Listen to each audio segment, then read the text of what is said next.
Let's go. Hey everyone, Adrian here with the Black Heart Red Spade podcast. This is a derivative, for those who are not familiar with the word, we'll go into more explanation later, of the Trading Optionality podcast, where optionality is optimality. And with Black Heart Red Spades, our thing is to see things differently. Realize that life can have red spades and black hearts. And the concept was derived from a movie called Interstate 60, where the lead character goes on this journey to find an answer to his life. And I think in many ways we are doing exactly the same things, with our lives as well, in terms of what we do, in terms of what we look for, how we approach things.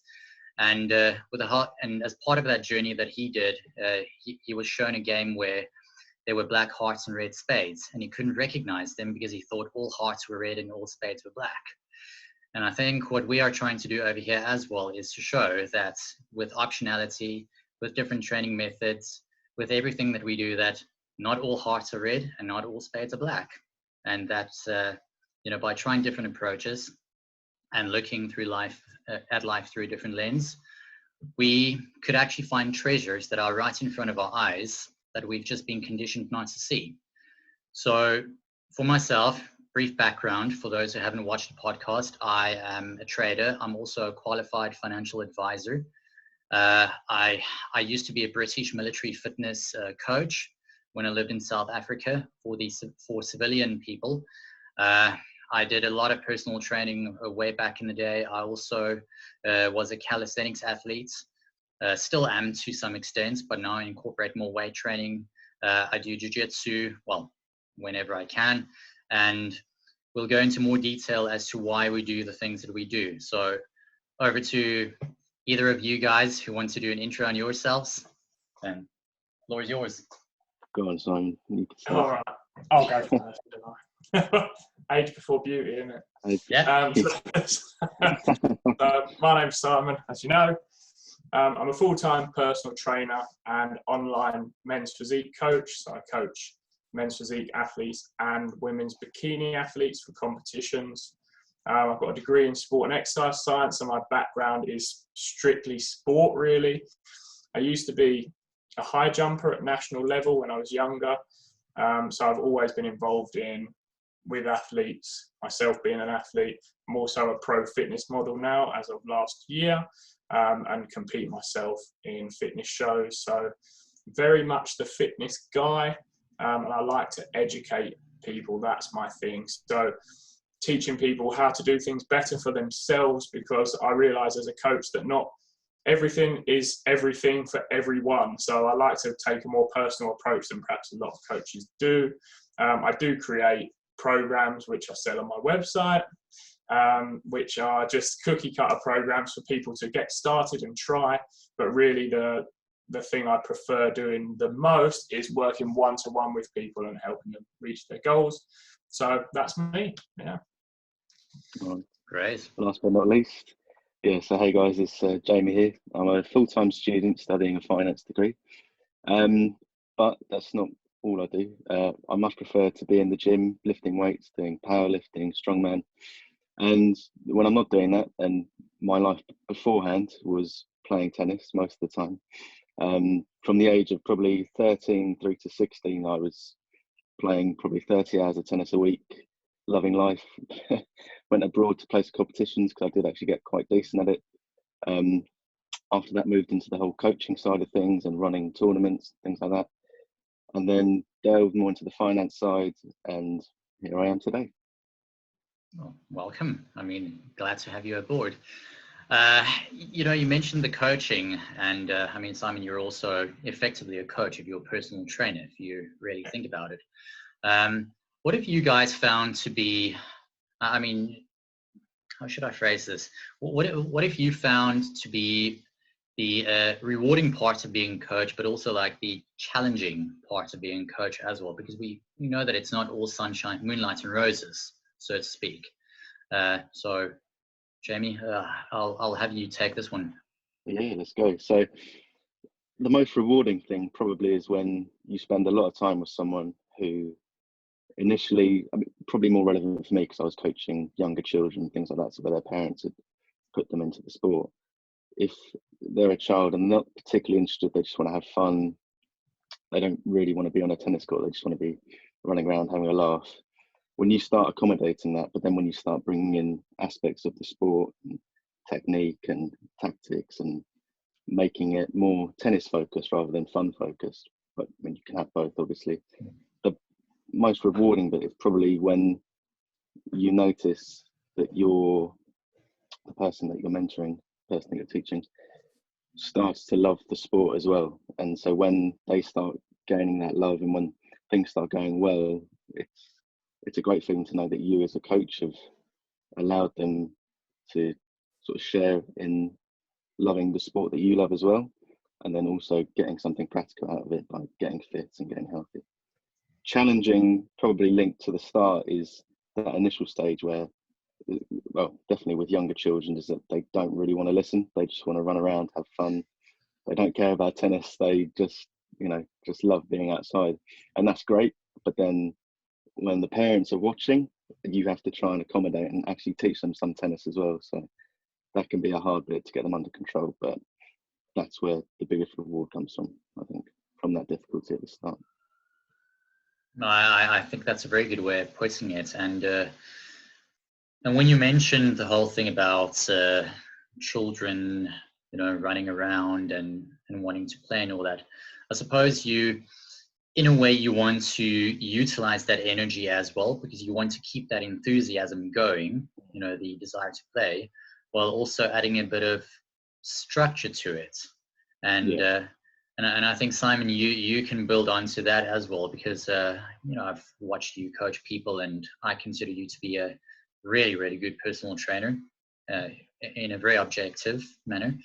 And the way that you engage with people is also at a very personal kind of level, but also very technical. I remember, for instance, when you coached me while we were doing that back session, how incredibly technical you were, while also not being overly critical at the same time. It's never a case of, you're doing it wrong, do it my way, because you do find people who do that. That's a very common thing in more authoritarian coaching methods, and I think it can work for some people, but definitely not all people. And Simon, I would like you to build on to what drives you to be a coach. Similar question to what was asked Jamie. What's the rewarding, what's the negative part, and all that. So I'd like to hear from you. So one thing that drives me as a coach is because, quite honestly, I wish I'd have had one. That's the one thing that sort of got me into helping other people, is when I look back and realise how long my fitness journey has taken me, because I did it all myself. And when I think of what I can give people now, I shorten their journey so much that they can reach their goals quicker than me, and I think that's fantastic. But probably the best part of being a coach for me, there's two things. For the physique side of the business, it's when someone goes to the stage for the first time and they come out feeling really confident and they've really enjoyed themselves, regardless of placing. If they place, that's even better. But really, there's been a few times when I go to competitions with clients, I try and be at the show if it's geographically possible for me. When they come out and there's this whole feeling of, I couldn't have done it without you, which for me isn't true. I know they could have done it on their own if they'd have wanted to. But to get that feedback that someone feels really appreciative about what you've done and you've seen them achieve something is really, really awesome. But almost for me, even more than that, is when someone hires me who's been stuck and they finding it really difficult, and they go from not believing in themselves to believing in themselves, and it's not actually something that they've been doing wrong, it's just that there's so much conflicting information out there, they haven't found what's right for them. And when there's that, I actually got a message from someone today, like, I can't believe how much progress I made in the last 2 weeks just from that little change that you made for me. And they start to go, there was this little bit of thing I've been doing wrong, And if you can change that and it changes their mindset and they start to believe in themselves, that's so rewarding, because the self-belief drives them forward even more. So that's probably the most rewarding thing. In terms of challenge, I think as a fitness coach, non-sport specific, it's just the amount of conflicting information that's out there. It does mean that everyone is an expert, because anyone can read things online. There's videos you can watch. There's so much information. Unfortunately, that can cause conflict with a client because they've read something that conflicts with something that I'm doing, which they won't necessarily have the information to realise that someone's workout is not going to work for them. So theirs is different for a reason. And that can be quite tough, because they see some of the information out there is completely conflicting. I mean, it's almost opposite ends of the scale. Not to say there's more than one way to skin a cat, they say, didn't they? So there's more than one way to do something, but there's a best way for everyone, I think, and that can cause some issues, and that makes some things more difficult. I think in the last few years, I've had to explain things in a lot more detail to people for them to believe in what they're doing than I used to have to when there was less information out there. Do you think that's due to analysis of paralysis that is occurring in some people? Quite possibly. I think even for myself, because I was learning everything from online and books and stuff before I did my degree, and you do get to a point where you don't know what's best to do, and it's hard to pick, and you maybe do less. And I think that's probably even more compounded by how much information there is out there now. Everyone wants to sell you a program, including me. Sorry about that. No, we all do. But there's always, and everyone's always going to fight their corner on why their way is best. And that what causes, there's not many coaches admitting that someone else's way is just as good or better. There has to be a certain confidence in a coach to say, that's a great way, it's just not my way, which is the approach that I take. I think some things are wrong, but not many things are wrong, because it's physiology we're talking about. They're just different methods. So. Yeah, I do agree with you on that one. And something, I think I mentioned this to you before as well, is that when it comes to things like nutrition, I think it's arguably more of a pseudoscience than a hard and fast science. And the reason why I'm saying that is not because I'm against nutritionists. I think they do a wonderful job. And I'm just against the idea of saying X, Y, or Z food is good for everyone, and A, B, and C is bad for everyone. You know, I've got quite a problem with that, because the reason being is that each of us sitting over here has got different biochemistry. So for me to say that food X, Y, or Z is going to be good for all three of us, and A, B, and C is going to be bad for all three of us, is a totally bollocks and ridiculous statement to make. You know, it's like, for instance, saying that any method of training that I use for my body type is going to suit your body type or Jamie's body type. It's like this brilliant quote that I once read in a men's health magazine back in the day when it was actually still a men's magazine, you know, not this hyped up ad-driven sex position, new sex position kind of magazine, or Cosmo for men, as I like to call it. No offense, Men's Health, you got to do what you got to do. I'm just saying. But the reality is, in that one, in that particular issue, way early in the 2000s, I read, they said, you got to remember that you can never bulk up a gazelle to become the size of an ox, and you can never tone an ox down to become the size of a gazelle. It's just not going to happen. And I thought that is a brilliant way of illustrating that it boils down, you've got to work with what you've got. You are given a limited set of genetics. And I use the word limited in a very respectful kind of manner. You are going to be as tall as you are, you know, so what are you, 6'3"? You know, no matter what you do, unless you do an operation, you're not going to get to 6'4" or 6'5". I'm not going to get to 6 feet. I'm just under 6 feet. I just missed the mark. You know, the gods didn't give me, they didn't give me that.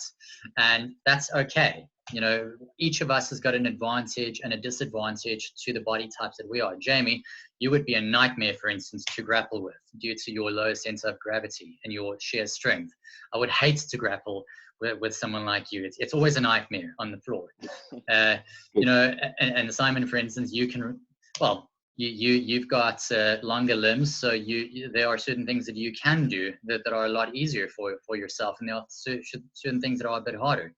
But for me to come and say that, oh, you need to try this program because this is going to work for you, or eat that food because that's going to work for you, it's horseshit, if I can use that actual word. Yeah, I'm just going to say it is horseshit, because it just doesn't work. And it builds on to what you mentioned earlier about selling a program. You know, Jamie and I are writing this newsletter, you know, for Optionality and a lot of math. It's very much math based, and math is based in hard and fast science and all that.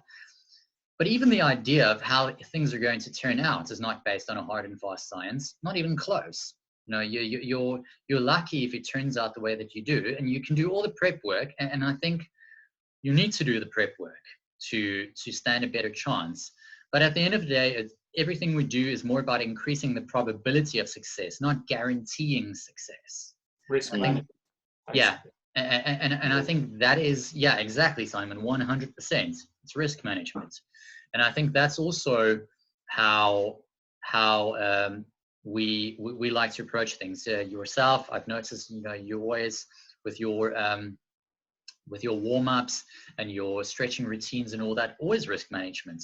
I've always, you know, even when we did those PNF stretches, for instance, you would be very conscious of the way you determine where the actual tipping point is of the muscle before you decide to press further, because you know how quickly a hamstring can pop. It's super easy for that to happen.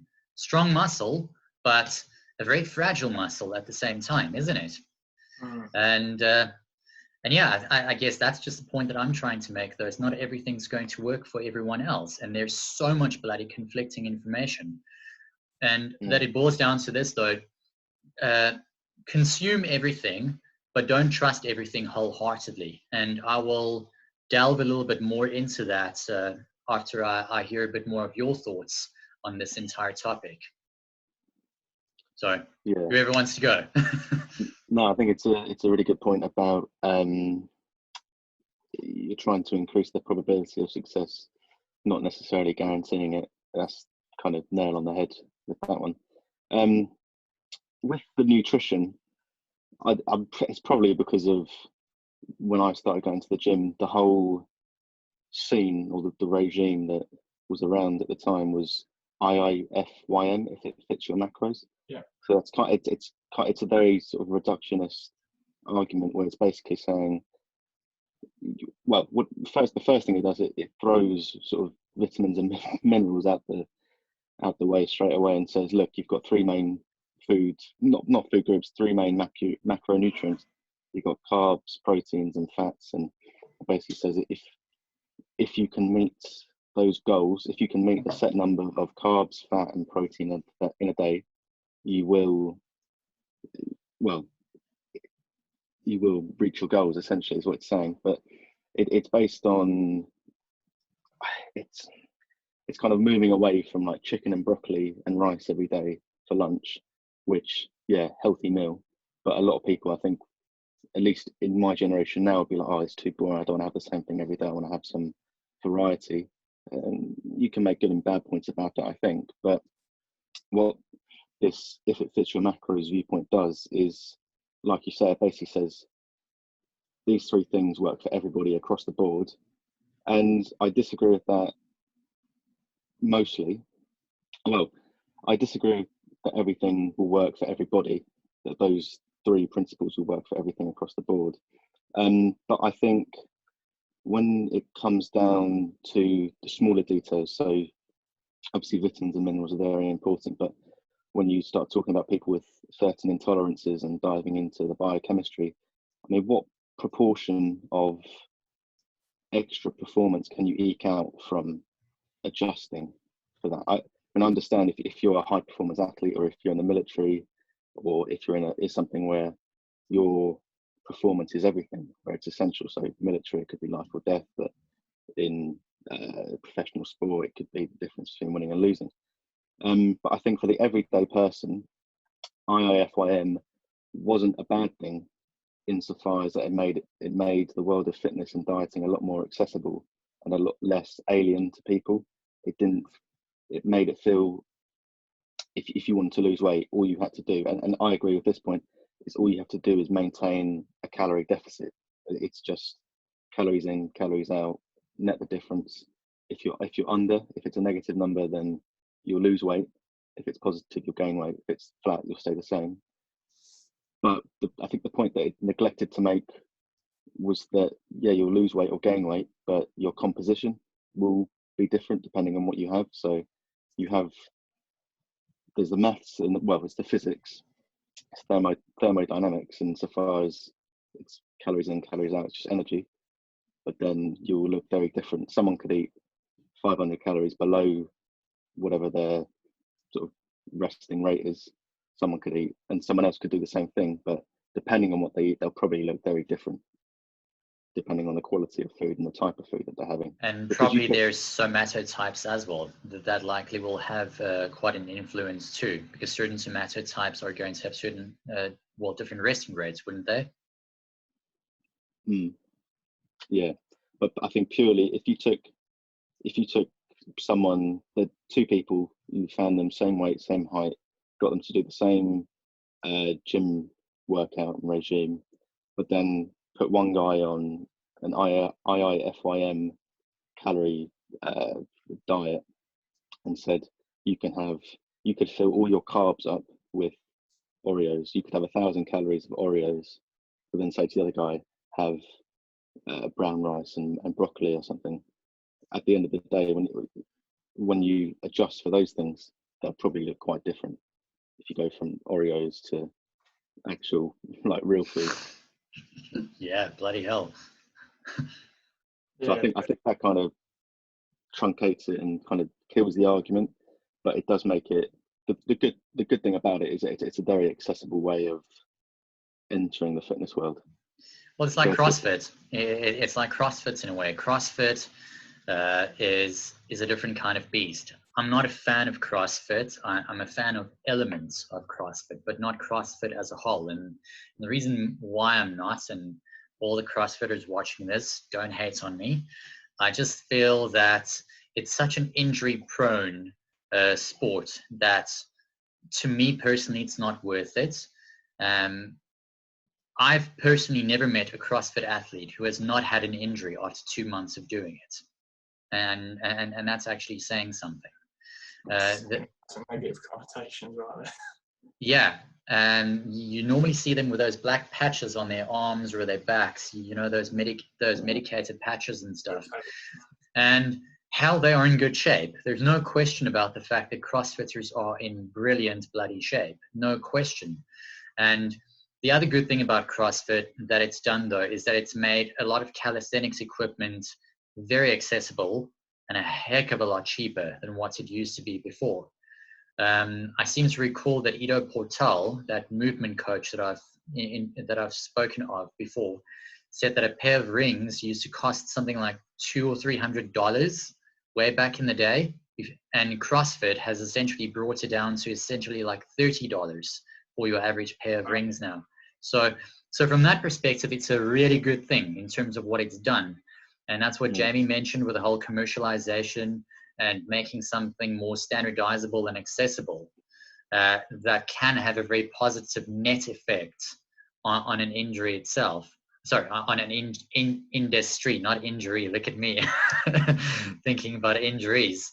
But the negative side to that, of course, is that even though it's made it more accessible, it doesn't mean that it's for everyone. And I suppose that's what you find as well, Simon. You know, with I mean, to ask you the question this way, have you had any people come up to you and say they want to be a CrossFit athlete? You know, can you teach them how to be one, or train them to become better for something like that? Do you get those kind of? I've had a few. Notably, one lady I was training wanted to get better at certain aspects of her CrossFit program, or whatever you call it. We didn't delve into really what she was doing, but there was elements that she wanted help with, particularly in like flexibility, to be doing certain types of squats and improving her pull-up. So, but it's not that common, because most of the people that are doing CrossFit are frequenting CrossFit gyms that have CrossFit coaches. So it doesn't come to me that often. But I think like what both of you have said, it's if we go back to just the nutrition second for a sec, because I just kind of got busy listening and didn't really say anything. But I think that, you know, the IFYM you were just talking about, and it's similar to what you said with CrossFit, is it's accessible. I think IFYM just oversimplifies a very complicated construct to make it more accessible to other people. I think the problem with it is that it doesn't incorporate something we talked about on one of the other podcasts, which was trial and error. Because if your diet is forever changing, you don't really give anything a chance to find out what's good for you. I think for me, that's the downside, and that can be the downside with your CrossFit as well, because you're doing so many movements all the time, and maybe there's only one that injured you, and there's one that's really good for you. But because you go to the CrossFit gym, as far as I understand, and you do a lot of different exercises, because that's what CrossFit involves. I'm not an expert. And repetition. It's all about repetition as well. So, but you might be a great CrossFitter. There just might be one thing that's causing you an injury, and that's, to me, the problem with both of those fields, if you like, that in order to learn what is good for an individual, you need to be able to change one factor at a time. That's very, very important. And it could be with your training, or it could be with your diet. And I think that's why a lot of the information that's out there should just be considered recommendations and guidelines. So if I look up the blood type diet and it tells me I can't eat a lot of bread because I'm a hunter-gatherer, because I'm O negative blood type, right? Oh, me too. But I eat a shit ton of bread in my diet, like that, or bread products, and I have zero issues with it if I use certain types. And so it's great as a guideline to go, well, maybe that won't work for me, but you have to try it for yourself to find out what's optimal for your own body or your own digestion. And I think that's why some of these oversimplified ways of thinking, especially the IFYM. I think IFYM is great for a beginner starting out, because it makes it really easy. There's less things to think about. But I think as you advance, you have to accept that there are better ways. And maybe you can use IFYM a little bit, but you start to have healthier food options, and you get a bit more thoughtful about what you're putting in your body. But that's for me the problem with a lot of this information, is that trial and error isn't actually like sung from the hilltops as much as it should, because people need to learn what's good for them, and that's what's missing in a lot of the information that gets put out. Yeah, Taleb, just to emphasize, Nassim Taleb wrote this book called Anti-Fragile, Things That Gain from Disorder. A book that I harp on about a lot because it has such a massive influence on my life and on my thinking patterns. It's even inspired me to write a book about training and trading, to give you an example of how influential it is. And I think I've sent both of you a draft of what I've done so far, and how you incorporate optionality into your training and all those things. But one of the things that he mentioned is that random tinkering, which is essentially another word for trial and error, is how society has advanced to where we are today. And that he gave many examples of so-called brilliant inventions or discoveries, which were nothing more than sheer luck a lot of the time, where someone just tried a slightly different approach, and whoa, there you go, discovered this massively amazing thing, or invented this brilliant concept. To give you an example, Alexander Fleming is the guy who discovered penicillin by sheer chance. And look at what penicillin has done. You know, it saved millions of people from dying. We all had a form of penicillin in our lives at some point, whether it's just antibiotics for an ear infection or toothache or whatever it might be. We've all had it, but that was something that was discovered by sheer chance. And I have, for instance, discovered many of the best things that I have in my life by sheer chance as well. Just a different form of exercise, or a different trading methodology, or just a different way of looking at things. Not because I'm such a bloody genius, or because I'm so incredibly enlightened that I came up with all these original new ideas and things. And to build onto that is that most of our thoughts and ideas are not even original to begin with. We think they are, but they're not. Far from it. I mean, to use a very simple point, even the language I'm speaking right now is not my own original construct or idea. It's based on things that were built a long time ago. The culture that we prescribe to, the identity that we prescribe to, all these things are built on constructs. And the only thing that we can arguably say is unique about us is our personality and the way that we choose to look at things. But most of what we know, most of what we do, most of what we think, even, it's not our own. It's based on other ideas. Yeah, that's definitely true. To be honest, even the way that you think is built from opinions of others and things that you've read, and only a part of it is experiences you've had yourself. Like, for everyone, I think. So it's actually amazing that how much your opinions are made up from outside, like a lot of stuff. And I actually learned this about my own motivation for training when the gym's closed. So obviously we're at home now, and I always thought, personally, I'm a very motivated guy. I just go and I train and I get it done, and that's it. But when lockdown started, I realised that actually quite a lot of my motivation comes from like the atmosphere in the gym and the people around me. And it took me like a week to get to grips with the fact that I'm just on my own training now. There's no external influence on whether I train hard or not. And it made me realise that actually not everything was coming from inside. To the point that I started live casting my workouts for like the second week of lockdown, just to get me in the zone training at home. And that only lasted about a week. And then I was okay, because I'd sort of built my own atmosphere at home to get my training back up to standard. But I didn't have the same motivation because of my surroundings and my environment. I want Jamie to build onto this as well, but while I remember to ask this, are you guys familiar with a quantum concept known as the observer effect? I've not heard of it, no. The observer. I think so. Have you heard of it, Jamie? Probably in passing, yeah. So the observer effect, in very layman's terms, boils down to the fact that you behave differently when you're being observed versus when you are not being observed.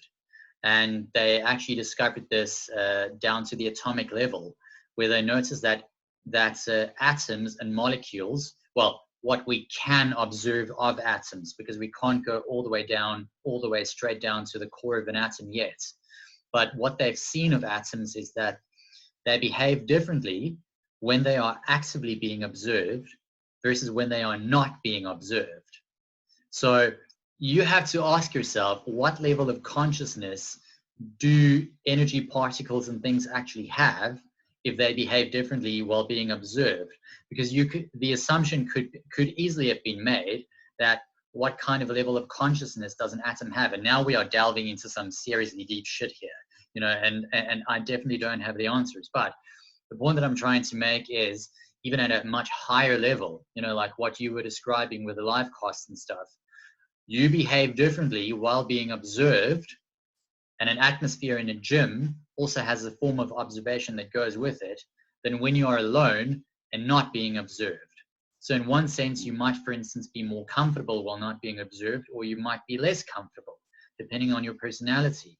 And I think you feed off the energy of other people's observations as well. I'm a true believer in that kind of stuff, that just having that extra motivational force can drive you to do a lot better, provided, of course, that you are not someone who shrivels down when you have a bit of spotlight on you. Sorry, Jamie, I interrupted you. Please carry on. I want to hear your thoughts on this. No, it's a good point. I wanted to backtrack a little bit to where you said not even language, like our language isn't our own. One sort of interesting topic, it's more of a thought experiment, but you could do it in real life, is, so this is making the point that not even words are their own thing. Like, so if you go to a dictionary, open to a random page, pick a word, and then see the description, go to each of those words in the description, go to their pages, and so on and so on and so on and so on. You just go round in a big circle, and it's like, it's something from philosophy. I think it was Sartre, but I couldn't be 100%. But basically saying that the creation of language is just the most phenomenal thing, because it's where do you start? Where's word one? What's the first word? How does it even begin to form? So it's just quite an interesting thing to think about. But I think going on to the point where like the things we think and the things we do, they're not necessarily our own. I wouldn't, perhaps they're not original, but I wouldn't say you can't take ownership of a certain thing. Oh, you can. Oh, that yeah, you can. That you do, but it's, yeah, I would agree. Nothing, well, not many things are original, but you can still own a thing by doing it.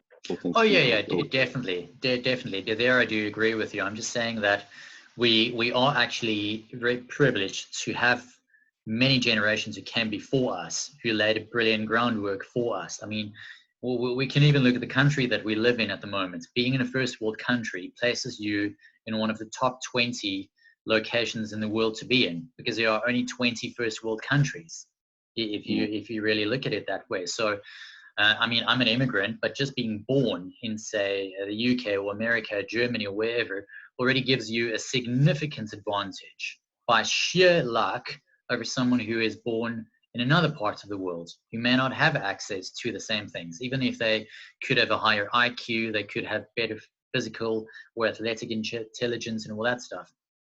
And to build on and something else that I also just recently thought of, and I would like your opinions on this as well. In Taleb's Anti-Fragile, he speaks of optionality in terms of how you don't always need to be overly intelligent. You don't even need to know everything about everything.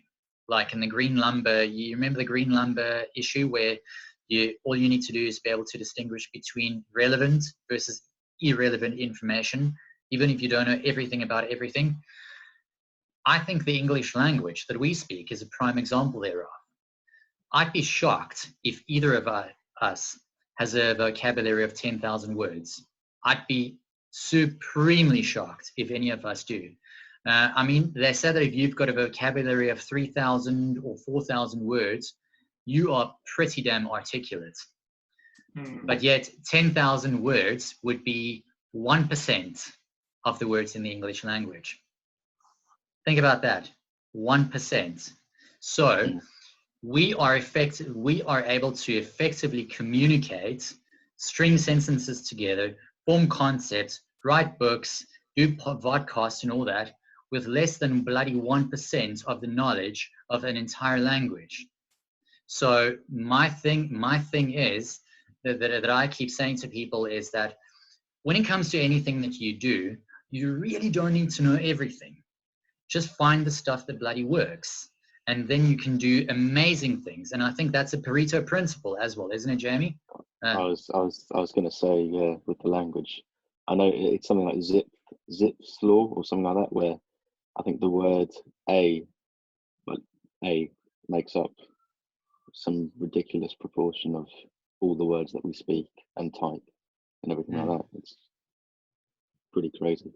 But yeah, it's stripping away all the excesses and left with some sort of core principle and core concept or word or whatever, and using that, I think is a good idea.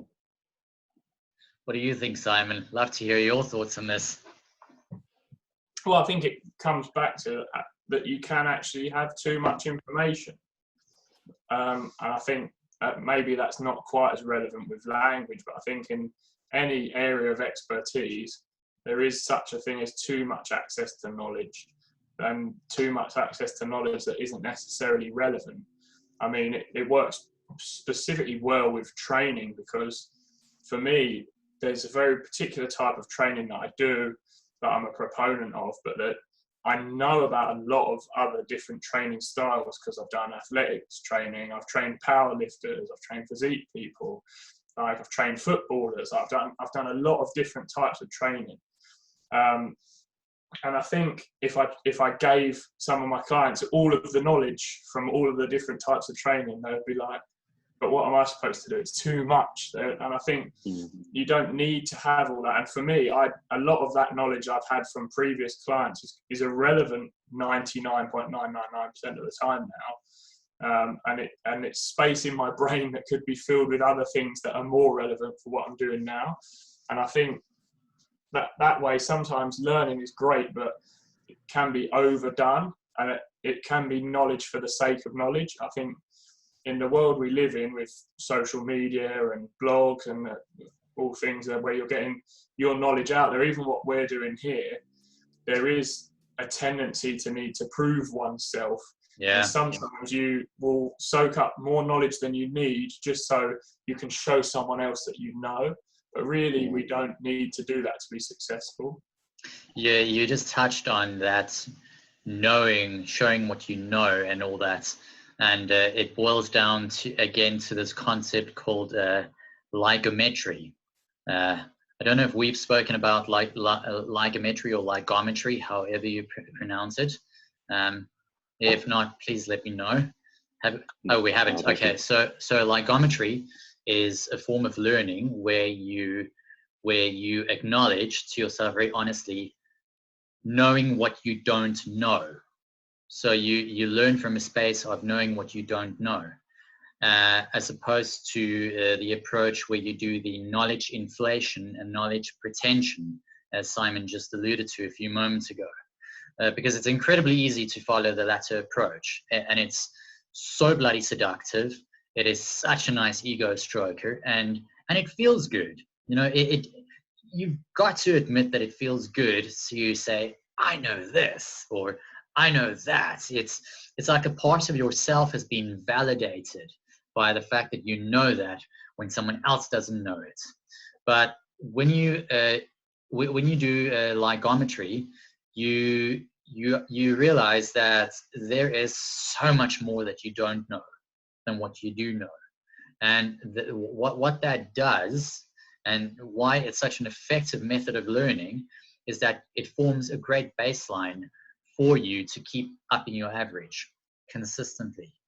Because the sad part of the human psyche, and this is not a male ego, the typical male ego kind of thing that we often hear, that this is applicable to everyone, women included, that you can get to a point of development where you get what's called the curse or arrogance of intelligence, or the arrogance of knowledge that goes with it, where you just feel that you are the cat's whiskers or the bee's knees, so to speak. No one can teach you anything, no one can show you anything.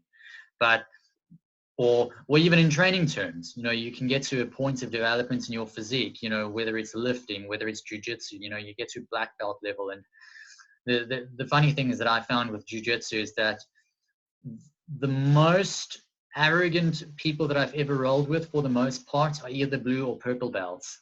It's rare that you find many arrogant or full of themselves brown belts, and even less so in terms of the black belts. They tend to be a lot more chilled, because even a good black belt will, when you say to him, wow, you know so much about jiu-jitsu, they say, mate, I'm just getting started. I just got my basic competency. That's what my black belt means. And a black belt, I think there are more, they said that there are more pedophiles and psychopaths and all that in the world than what there are black belts. I think there are less than 10,000 registered black belts in the entire world, to give you an idea. You're more likely to get hit by a bus than what you are to become a black belt in jiu-jitsu, in Brazilian jiu-jitsu. And it's just really remarkable how the guys who get to that level tend to be a hell of a lot more humble and will actually say to you, look, I'm just getting started on this, versus someone who's a white belt who knows a few moves and think that they know absolutely everything. And yeah, that's just kind of interesting. I think that boils down to confidence of knowledge as well. You know, once you get to a certain competency in anything, you have a sort of inner confidence that you know that. So the need to prove that you know it to other people, let alone yourself, kind of goes away. And I think really, like, you'll find that experts in fields are generally more humble, generally. I'm sure it's not 100% rule, but I think, like, when in terms of bodybuilding, for example, sort of when I go to a bodybuilding gym, the biggest guys and the sort of most advanced guys doing competitions, usually the nicest, most chilled people in the gym. And the guys that are throwing weights around and screaming and stuff are usually like what I like to call the middle managers. They haven't quite made it, but they're getting quite good, you know. And that used to be the same thing when I used to work as a suit fitter for Hugo Boss. You used to get, and I was in Canary Wharf, so obviously there's a lot of finance buildings around. There's a lot of managers and a lot of middle managers, right? So the managers come in, the guys that have got a lot of this, they've made it, they're at the top. Nicest people, very friendly, very relaxed, not in a hurry, tend to be polite, maybe give you a tip, and you have a good time with them, they're great. The middle manager comes in. He's probably dressed a bit more smart than the manager. He's got his shoulders like this, you know, comes walking in, and they're always rude. There's always something wrong, you know, because they're still trying to prove that they're that good, but they haven't quite made it to that manager's level yet. So instead of being humble, they're still outwardly trying to prove themselves, and it comes across in their character. And I think you can kind of apply that to any expertise or job level. So the better you get, the more relaxed you tend to be. And it might not be because you've got less work, it's just the work you have got and the knowledge that you have got, you're more confident in it. So there's no need to prove. You might want to share it if you're in a teaching kind of realm, like coaching, but you're not going to push your knowledge on other people anymore because you don't need to. No, it's true. And I think there's one concept, I think it's the Dunning-Kruger Effect, which explains that really nicely. It's basically saying as you get more knowledge over a point, and it's basically showing your confidence over time. So you start out, you've got nothing, comes up as you know a little bit to the top, and then it drops all the way down when you realise, oh shit, I know nothing. And then it kind of slowly builds back up a little bit, but never gets all the way back there. But I think it's a really nice illustration of it's like you thinking, oh, I'm the bee's knees because I've read a book on something, so it makes me an expert. And it's like you were saying with when your clients coming in and there's so much misinformation online. It's they've read something, they've read an article and it's got a load of jargon in it and fancy words, and they've understood it, but may well be a load of rubbish, but it's just got a load of, it makes them feel good for reading it, and then in turn they feel a lot more confident and feel like they know everything because they've read it, and then they go out and put that in the world, and it's like the real experts won't act like that. They'll be like you said, they'll be like the top managers who don't need to push it on people. They just they're self-confident. They don't need to like vomit on everyone with all their knowledge and arrogance and whatever. So yeah. You know, the whole concept of expertise is also a contentious one at times, as far as I'm concerned. I'll use the example of Niels Bohr. We were speaking of atoms earlier. Niels Bohr is the guy who built onto a guy called Ernest Rutherford's work, and he essentially created what we know as the model for the atom today, with the proton, neutron, electron, and nucleus and all that. And he said that an expert is someone who has made every conceivable mistake in a very narrow field of study. And I just thought to myself when I read that, there is no way that I'm an expert, not even close. If I were to apply that philosophy by an essentially incredibly smart man. You know, I would say that he's probably smarter than all of us over here. You know, I mean, sincerely, if you could come up with that kind of model, you have to be pretty damn intelligent. It's like an Isaac Newton. I'll use Isaac Newton is another prime example. Well, what they know of him, apparently he wasn't such a nice guy, but he was a very smart guy, and he couldn't do certain calculations due to the limitations of mathematics in the field at that point. So then he invented calculus before he turned 26. Now, imagine that, inventing a freaking branch of mathematics, and then you turn 26. Oh, okay, what did you do for the first 25 years of your life? Oh, well, I just thought I got bored. I'd invent a new branch of mathematics to prove later theories. You know, it's remarkable to see how high up you might be in the food chain, and you can be very high up, no question about it. But then someone like that comes along, and you just feel, sorry, boss. I feel tiny compared to you. And I'm sure we've all had those moments. I mean, I've certainly had them before. For instance, when I did calisthenics, and I mean, what got me into calisthenics was exactly the whole concept of optionality. I wanted to be able to do cool stuff, you know, so that satisfied a part of my ego. I wanted to be able to do human flags, and I've done human flags, and, you know, I've done handstands, and I've done handstand push-ups and muscle ups and all that stuff. Not all of it's necessarily good for you, but you know what? Sometimes not everything has to be good for you to be enjoyable. And I also started adding, you know, martial arts. Well, actually, martial arts came before that, but the reason why I got into jiu-jitsu was the optionality that it provided. A brilliant way for self-defense, a good way to build a camaraderie with your sparring partners. You actually fight the way you train, and you get to keep your brain cells because you don't get your head smashed in, like in boxing and Muay Thai and other ones that I used to do. So I could do it for a lot longer period of time. And that's part of the optionality that I got from it. And the weightlifting obviously gave me more optionality. But today, what I find is giving me more optionality, or starting to rather, and it's an area that I've neglected, is flexibility. Because somehow I never considered how important flexibility was until I started to lose it, until I started to gain certain imbalances in my body structure, you know, where for instance one side might be a bit tighter than the other side. And you, Simon, even you, Jamie, with your powerlifting, you would know how important it is to be in balance if you want to achieve your maximal lifts, and how even the smallest of imbalances can actually hold you back from achieving optimal gains and achieving that optimality that you get with the optionality.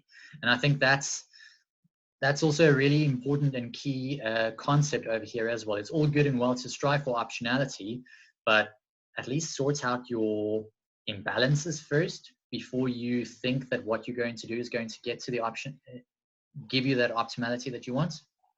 Yeah, I think it's a good point. There's a sort of concept in powerlifting. It's like you're only as strong as your weakest muscle, basically saying that you are constrained by what you're weakest at, or what's on you that's weakest. So it could be in a deadlift, it could be your lower back's a little bit weak, but your hamstrings and your grip and everything is strong enough to lift a certain weight, but your back just won't let you. And no matter what you do, unless you completely take your back out of the lift, you're still going to be constrained by your weak back. And I think that's a good point that sort of translates across to other areas, is that you're only as good as what you're worst at. If you're stressed across your entire skill set, is you will be pulled back by what you're weakest at. So I think it's a good idea to, especially in training in the gym, is to train your weak points, because your strong points are strong for a reason. They're already strong, and they're probably not going to be going anywhere anytime soon, because do your strong points, you've probably been training them most. So take a bit of time out and just say, look, I'm going to work on what I'm weakest at. So something in real life that for me was applicable was coding. So I'd always, for the last year, I'd try to learn how to code, and I'd give it a little go and think, oh God, this is so hard. Why am I so bad at this? Give up. A month later, come back, same story, give up. But now, for the last couple months, I've been giving it a proper crack at and try and persevere through the stuff, which I should have done already. But I thought, look, for my career, it's a good idea to get future-proof and learn how to use a computer properly. So been trying to really drill down and learn it, and it's making some progress, which is a good thing for me. So that sort of weak point training, I think, is a good idea for anybody who's trying to achieve optimality. Definitely. I wanted to ask you, Simon, earlier you mentioned about coaching fitness models and, that feeling of walking out on stage. Tell us a bit about what it's like to experience that, having done that before yourself. As a coach or as a person getting out on stage yourself? Well, both. I mean, you're a coach and a performer, so you're actually in a privileged position, so to speak. Well, as a coach, it is amazing and frustrating at the same time, because you've spent a lot of time with your athlete, and like it or not, you always think that they can do more. This is what I always think. So I always expect the most of my athletes. I always build a very strong relationship with them. So if something goes wrong for them on stage, it goes wrong for me. Not because I need them to do well for myself, but because I've built up such a camaraderie with them. I want them to hit that perfect stage time. So one example was last April, I was at a show, and one of the guys was out on stage, and I hadn't managed to get a seat close to the front because I'd been with him backstage. So when I went out to watch, I had to sit far back. And he was hitting his poses, but there are little cues for the pose to be improved that I would shout to him if I needed to, but he couldn't hear me. So I'm shouting open out or whatever, I can't remember exactly what it was. And I remember afterwards thinking, if he could have heard me, there would have been that one coming out after all their hard work. Like I said earlier, it's probably one of the most satisfying things about being a coach is that time when they get to the stage and everything's gone right and they're in good shape and they feel good and they're smiling out there. That's phenomenal. But there's always that element of frustration, because even if the athlete wins, I'm always going to be, this is what we can do next time. This is what we can do better, because I always think there's that little bit more to give. And I think that's the same approach I have with myself. But unfortunately for me, I can't analyse my own performance until I get the photos afterwards. So it's too late then. But the actual going out on stage part it's nerve-wracking. I think the most nervous you get is when you're queuing backstage waiting to file out onto the stage. Any point before that, I'm fine. On show day, I'm always fine because I love it. It's my passion. I don't really get nervous until that point when you get in that little queue before the stage and it's like, oh, I actually have got some nerves now. So there's always a bit of nerves. Whether you try and say that you haven't got any, everyone has a bit of nerves. And then you file out onto the stage and you stand back and you're analysing every single other athlete as you come out, you see them in the light. So it's a wonderful competitive experience, and it's very freeing because it has to be, because if it's not, you wouldn't do it, because you're out there basically in your pants in front of a whole theatre full of people watching, and the whole reason you're out there is because they're looking at your body and deciding whether it's good enough to win. So it's a very, I'd say it's probably the most personal sport really out of any. I class it as a sport, and not everyone will class it as a sport. But I disagree. I disagree with the notion that it's not a sport, because the thing is, though, you still have to train your ass off to be able to get into that kind of shape. So, from a physical perspective, I would say it is a sport.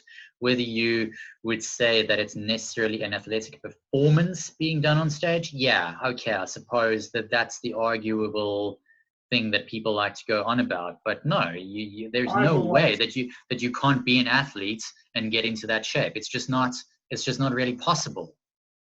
I'd always class it as what I like to call a demonstrative sport. So it's, if you want to compare it to anything, maybe it would be like competitive ice skating or dancing or something, where all of the prep is done before, but then you still have the performance, right? So it's competitive in that sense. But I think it's a very, very personal experience. So for me, I've learned over the years to separate myself from my physique. So my physique is a thing that I've built. It's not me, in a sense that I don't come out with a broken ego because I didn't win a show, for example. I look at it, right, as if I'd drawn a picture of myself and they've said, you need a bit more here, you need a bit more there. So then I have to go and build that. So it's more like your physique's a construction because you're doing it for the sport. Excuse me. So you're not, if it's a bit different if you'd thought, I'm going to build up my body because I'm not that confident, and then you've got this great body, but you probably wouldn't have the inclination to bring it onto a stage. No. Because you're too paired up with your physique as being you, as being part of your self-value. So I think that it's for certain people, but for me, it's very liberating. And I think my confidence has skyrocketed since I started bodybuilding in my teens, because I've been doing it since I was 18. I'm 32 now. So yeah, I think and the other thing that I commend about you as well, just to add to anyone viewing, is that I know you've also made a conscious effort to do it in a natural way. You know, you're not making use of PEDs or performance enhancing drugs. Now, I'll just state this categorically. I think they have their place as recovery substances a lot of the time. You know, especially if you want to recover from injuries and things. And in certain ways, if you're an older person, they can be useful for you to help maintain muscle mass. But what you are doing without them makes it even harder than other people who do actually use them, because it does give you a competitive advantage. So that's definitely where I would give you even more respect and more admiration for the way that you approach it than other people. Yeah, I appreciate that, actually. I had there's one guy that I've never competed against, but competes in the same federation as me. He's got his own website, and he actually messaged me a few weeks ago and asked if he could do a whole bit about me on his private website to show what natural athletes can achieve, because he said he'd never seen a natural athlete step on stage with enhanced guys that he knew of and still manage to place. So which was really nice. I mean, I'm a big proponent of training naturally. I want to have kids. I worry about the health aspect of it. I'm not saying that it's something that I would tell other people not to do, because it's up to you. And actually, I was talking about this on another podcast last week, that if you want to become, let's say you want to become a professional bodybuilder, you have to be willing to do what they do. And unfortunately, in that game, PEDs is one of the things that you would have to do. So I appreciate that maybe there's a limit to how far I can go as a natural athlete, but at the same time, that's where my body should be. That's as good as my body should be. That's as muscular as my body should become in terms of maintaining my own health as well. So I would say in terms of what we talk about on the podcast, that perhaps PEDs would give me more optionality to compete further into other areas of my field.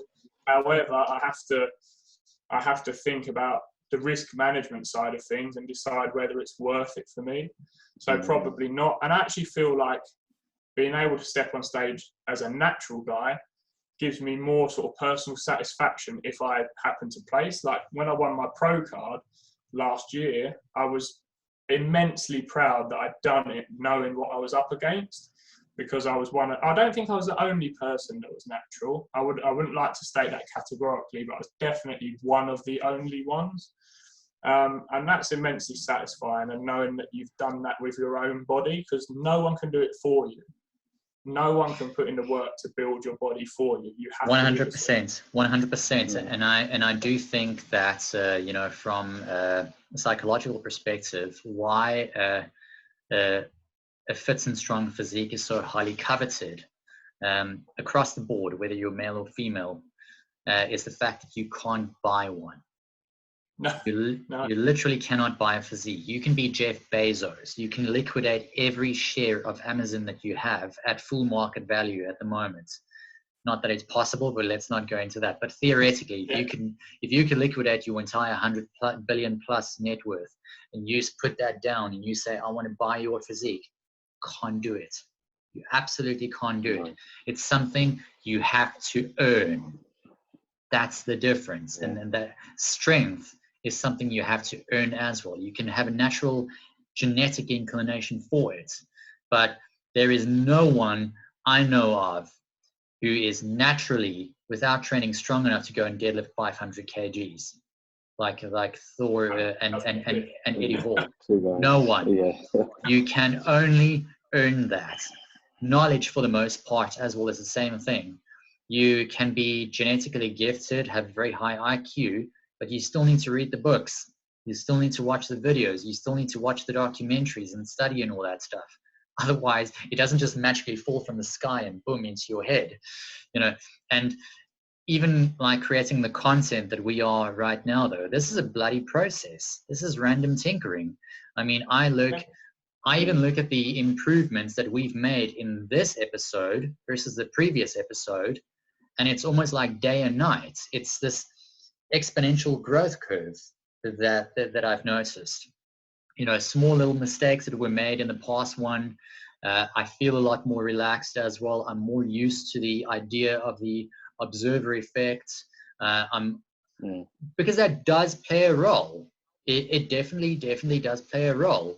I'm also, normally I speak very fast because my mind moves very quickly. So I like to convey my thoughts quickly, but I'm deliberately slowing myself down. You know, all these kind of small changes that Simon would allude to, you know, these little tinkerings and alterings and stuff end up making a great product or a great show, whatever you want to call it. And it boils down to what Malcolm Gladwell also mentioned in his book called Outliers, the true story of success. Fascinating book. If you haven't read it, though, I highly recommend it. And he said that if you look at the work of the Beatles, for instance, I mean, the Beatles are arguably the biggest band of the 20th century. Even in today's terms, I think they sold by far the highest number of records, over 1 billion, I think, which is ridiculous. And he said that they spent a lot of time in Germany doing recording and performing. Actually, not recording; they were performing in Germany. You know, night after night after night in Munich, I think. And he said that if you listen to their early work, it was really quite shit compared to what their later work was. Okay, I use the word shit. He did. I can see a lot of Beatles people hating on me, but they didn't just go and write Hey Jude or Let It Be or any of those great songs just because they got together and formed a band. That's not how it works. Not even close.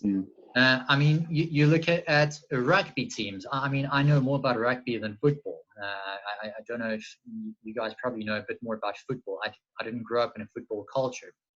But you look at a rugby team like, say, the All Blacks in New Zealand. They didn't just become that good because you meshed a few guys together who are big at this side, 100 kg plus, can run 100 in under 11 seconds. And wow, there you have a world-class team. Everyone's got that. Everyone has got that at an international level in some way or form. But it's how you gel together as a team, how you bring out the best in one another and all that. And I think that is also what I've just noticed here as well, is, you know, we're also delving more into who we are, what makes us who we are. And to me, it's fascinating to learn more about you guys, because it also teaches me more of myself in the process. It's how we find these black hearts and the red spades in the first place, is by taking an interest in other people and other disciplines, and not just ourselves. It's why Jamie and I decided to team up and write that newsletter, by incorporating a holistic view with a more mathematical approach and stuff, where you can show people, hey, you can have qualitative insights, but here's a quantitative backing to go with it. Or you can train in gym and push yourself harder and all that, but you don't need to be a meathead to enjoy it. You can actually be a person who's an intellectual. It's okay to be smart and train. You don't need to be stupid, and it's okay to be into the fields of science and finance and all that stuff, and you don't have to be a nerd or a dickhead, because unfortunately what you described earlier with what happened to you in the suit shop is an example of exactly the stereotype that Jamie and I are trying to avoid portraying at all costs. And it's one of the reasons why Jamie and I got along in the first place, is because there was no, you remember that night when we met, there was no pretense or intellectual sparring or any of that nonsense that you see so often at these kind of events. And it's, you can ask, you would know what I mean though. You've been to enough of those. It actually becomes really stale after a while if you stand there and everyone is trying to outdo everyone else with what they know, and that's really not what I'm about in any kind of way. I'm here to learn from anyone and everyone.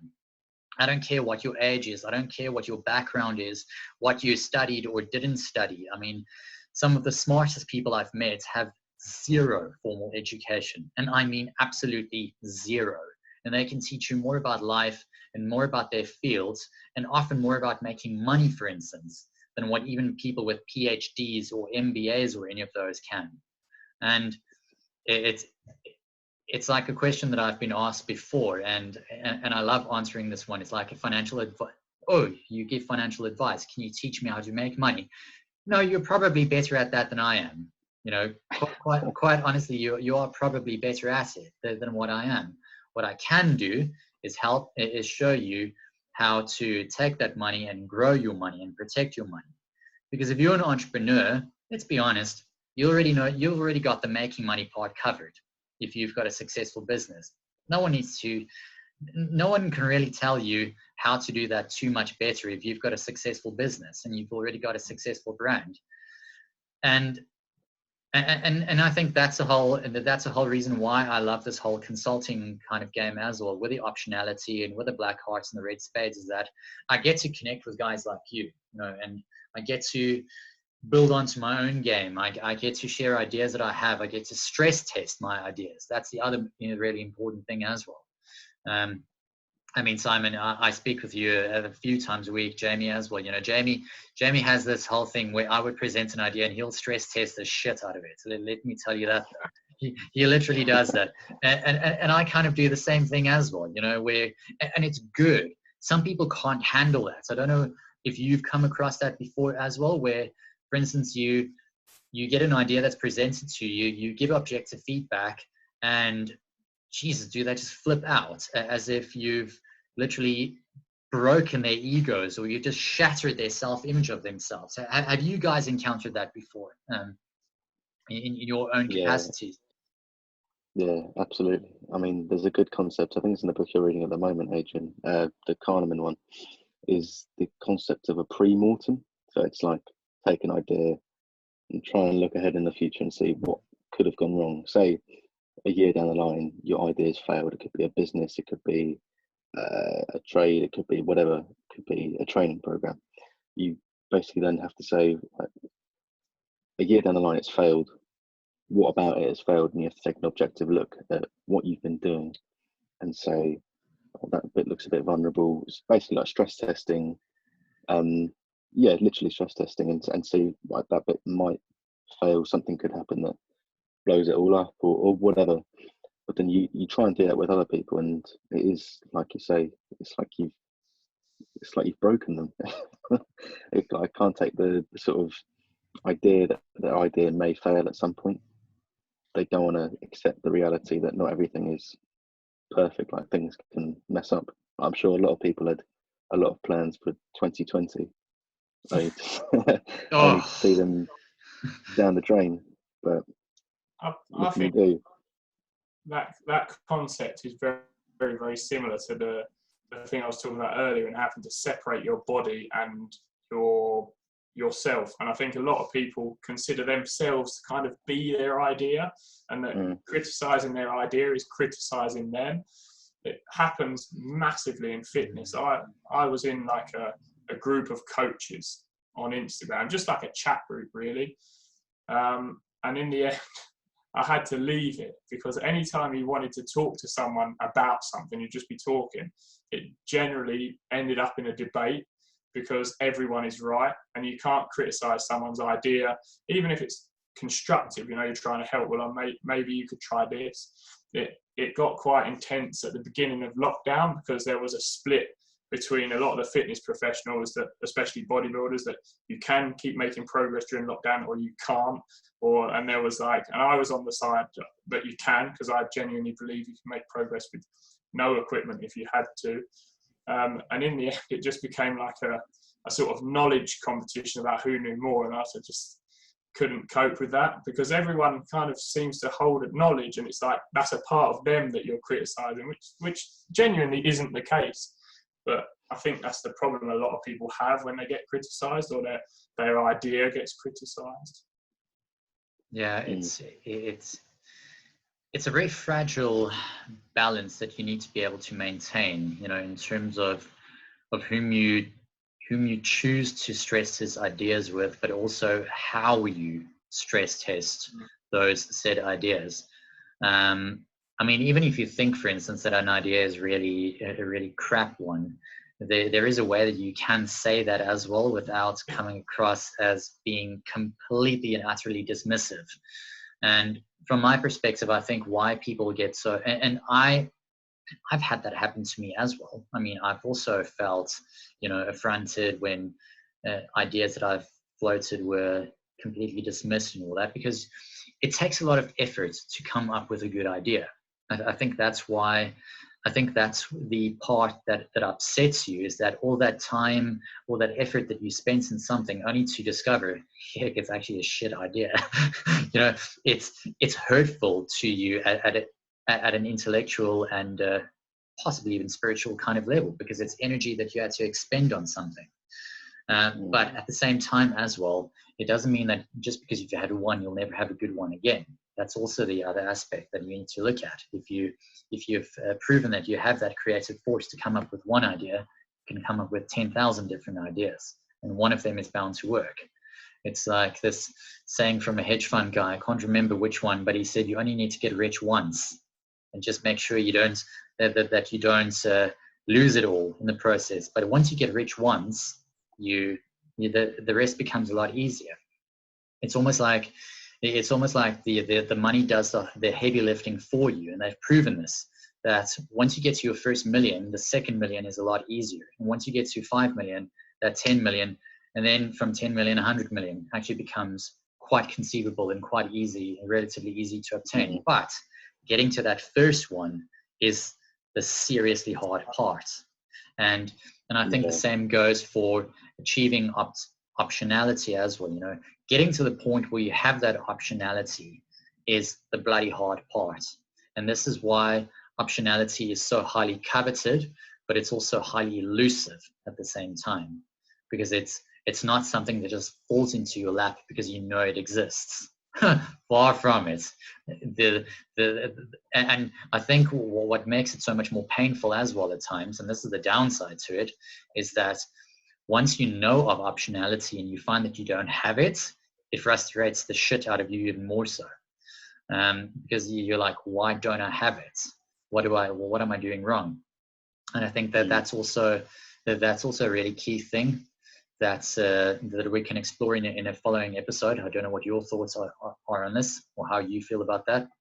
But there is a downside to optionality as well, or rather a downside to acquiring optionality that you have to be aware of, or pitfalls, however we want to describe it.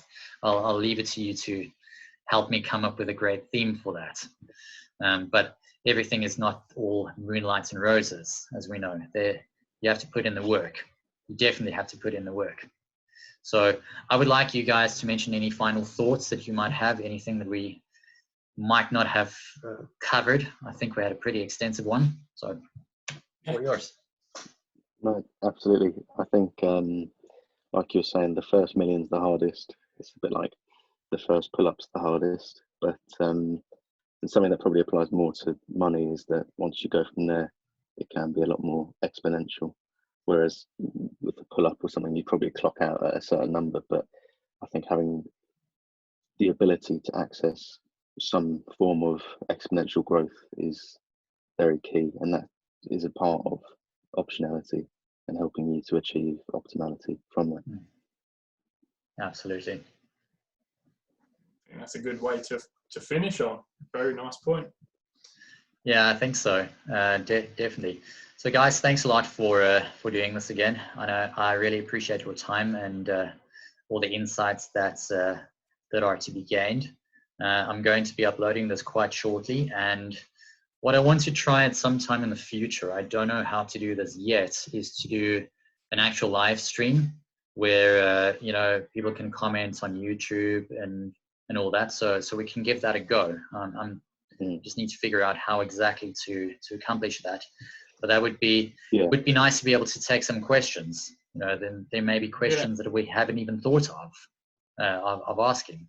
So if you have any thoughts and any suggestions on that, hit me with them. You know, I would very much like to hear them. But let's go enjoy this really nice day outside. I want to go get my rings, and I want to go and do some dips and all that stuff. So over and out, guys. Thanks a lot again. Yeah, have a good one. Enjoy it. Cheers.